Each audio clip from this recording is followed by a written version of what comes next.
খেলাপিঋণ তারল্য সংকট ও অর্থ পাচারে অস্থিরতার কারণে এমনিতে আস্থার সংকটে ব্যাংক খাত, ব্যাংক মালিক ও কর্মকর্তাদের অনিয়ম ও দুর্নীতি যখন বারবার সংবাদের শিরোনাম হচ্ছে, তখন লকার থেকে স্বর্ণ উধাও জন্ম দিয়েছে আলোচনা সমালোচনার।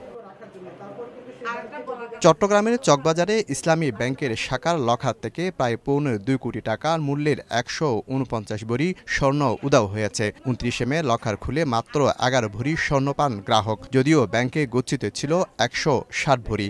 ব্যাংক কর্মকর্তা ও কর্মচারীদের দিকেই সন্দেহের তীর স্বর্ণ মালিকের। লকারের ইনচার্জ যিনি, উনি তো সব, ওনার হাতে একটা চাবি, আমার হাতে একটা চাবি, উনি চাবি জাস্ট দিবি আর কি, তখন দেখে যে একদম এত বড় করে খোলা।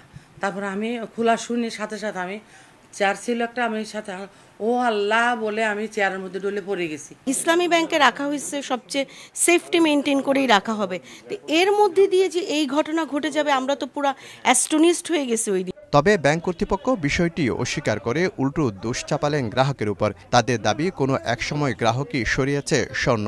লকারটা আনলক করে ওই সময় আমাদের অফিসারের কোনো দায়িত্ব থাকে না বা দায়িত্ব থাকার ভিতর পড়ে না।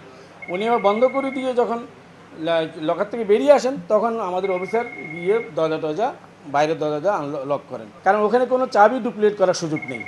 অভিযোগ পেলে ব্যবস্থা নেওয়ার কথা জানান পুলিশ।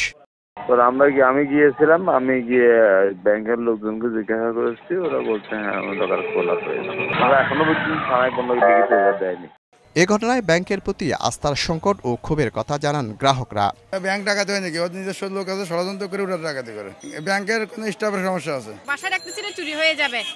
এখন ব্যাংক তো রাখতেছি, ব্যাংক থেকেও গায়েব হয়ে যাচ্ছে, এখন আমরা রাখবো কোথায়? এর আগে গত মে মাসে বগুড়ার আদমদীঘি উপজেলার ইসলামী ব্যাংক এজেন্ট শাখা থেকে এক গ্রাহকের ১,২০,০০,০০০ টাকা নিয়ে উধাও হন ক্যাশিয়ার।